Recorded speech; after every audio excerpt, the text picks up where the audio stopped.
Hello friends, welcome to HU classes. તો આજે આપણે શીખવાના છીએ ધોરણ 9નું ચેપ્ટર નંબર 10 હેરોનનું સૂત્ર તેના સ્વાધ્યાય 10.1નો દાખલા નંબર 5.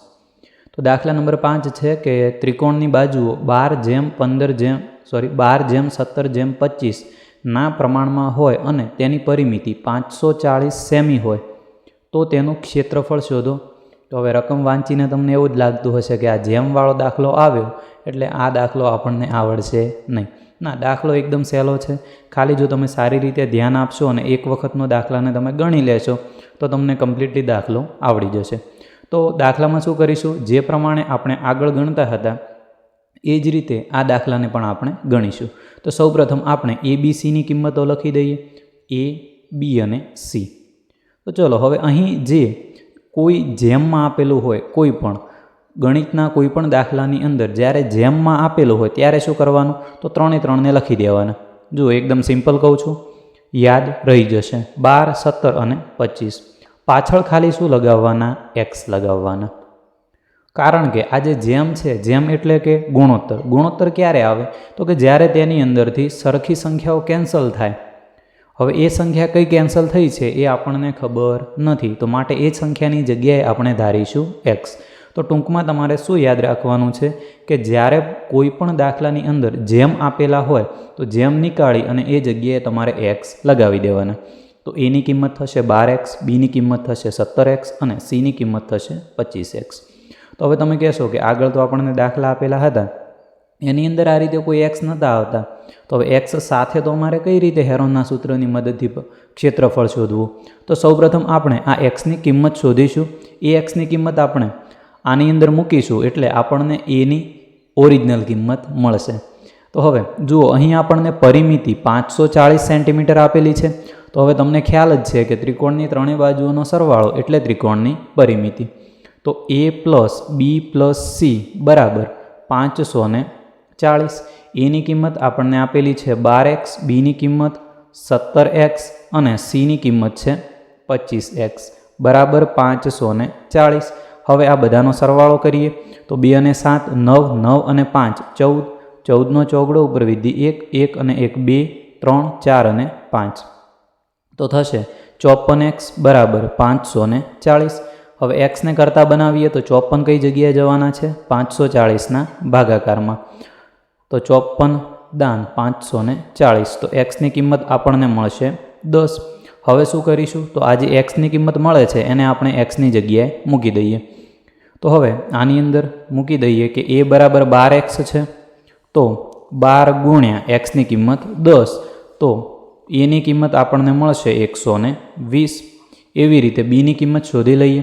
તો b બરાબર કેટલા છે, 17x, તો 17 ગુણ્યા 10, તો બીની કિંમત આપણને મળશે 170.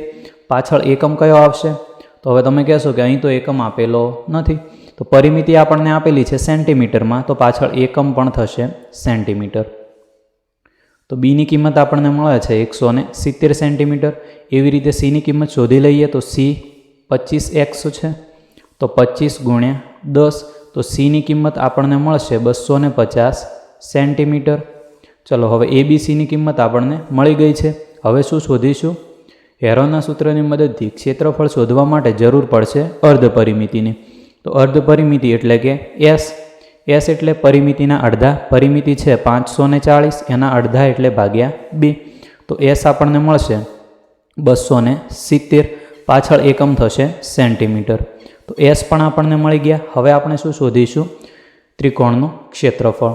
તો ત્રિકોણના ક્ષેત્રફળનું સૂત્ર હવે આવડવું જોઈએ. ત્રિકોણનું ક્ષેત્રફળ બરાબર વર્ગમૂળની અંદર S, S - A, S - B અને S - C. તમારે બરાબરની નીચે બરાબર કરતા જવાનું છે. તો હવે Sની કિંમત આપણને મળે છે 270, તો લખી દઈએ 270. S - A, તો Sની કિંમત 270 માઇનસ એની કિંમત આપણને કેટલી મળે છે 120, તો 120 મૂકી દઈએ. ફરીથી S - B એટલે 270, Sની કિંમત છે 270 માઇનસ બીની કિંમત છે આપણી જોડે 170, તો એ મૂકી દઈએ. S - C એટલે કે 270 માઇનસ સીની કિંમત આપણી જોડે છે 250. હવે જે કૌંસની અંદર આપેલા છે તેનું સાદરૂપ આપી દઈએ તો 270 ગુણ્યા 270માંથી 120 જશે તો કેટલા વધશે 150. 270માંથી 170 એટલે વધશે 100. 270માંથી 250 એટલે વધશે 20. હવે આનું વર્ગમૂળ નીકાળવાનું છે તો વર્ગમૂળની અંદર ખાસ તમારે ધ્યાન રાખવાનું. જુઓ કે અહીં હાલ પૂરતા તમારે આ બંને શૂન્યોને ધ્યાનમાં નહીં લેવાના. તો 27 એટલે આપણે 9 તરી 27 કહી શકીએ અને 15 એટલે 3 પંચા 15 કહી દઈએ. તો બંનેની અંદર કોમન કોણ આવે છે 3 અને પાછળ શૂન્ય લગાવી દઈએ તો કોમન કોણ થશે 30 થશે. તો 270ના ભાગ થશે 30 ગુણ્યા 9. એવી રીતે 150ના ભાગ થશે 30 ગુણ્યા 5. તો આ ભાગ મેં કેમ પાડ્યા છે વર્ગમૂળ નીકાળવા માટે. તો બંનેમાં 30 કોમન છે તો આપણે એક વખત એને બહાર નીકાળી શકીએ. એવી રીતે 100 છે તો 100ના એવા ભાગ પાડો કે જેની અંદરથી 20 કોમન નીકળી જતા હોય. તો 100ના કયા ભાગ પડશે 20 પંચા 100. આ ભાગ જો પડતા હોય તો જ તમારે પાડવાના રહેશે. હવે આનું વર્ગમૂળ નીકાળી દઈએ તો 30 બે વખત છે તો 30નો વર્ગ એટલે બહાર કોણ નીકળશે 30. એવી રીતે બીજું કોણ બે વખત છે 5 બે વખત છે તો 5 એક વખત બહાર નીકળશે. 20 બે વખત છે તો 20 પણ એક વખત બહાર નીકળશે. હવે લાસ્ટમાં કોણ વધે છે 9 વધે છે. 9ના ભાગ કયા થશે 3 ગુણ્યા 3.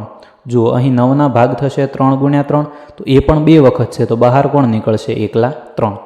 હવે આ બધાનો ગુણાકાર કરી દઈએ કે 20 પંચા 100. 100 ગુણ્યા 3 એટલે 300 અને 300 ગુણ્યા 30 કરી લઈએ તો 30 ગુણ્યા 300 તો 3 તરી 9 થશે અને પાછળ વધે છે 3 શૂન્ય. હવે આ થશે ત્રિકોણનું ક્ષેત્રફળ.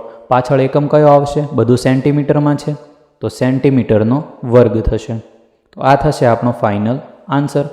દાખલો એકદમ સહેલો છે, ખાલી તમારે ધ્યાનથી જોઈ અને તેને ગણવાનો રહેશે. તો અહીં આપણો સ્વાધ્યાય 10.1નો દાખલા નંબર 5 પૂરો થાય છે.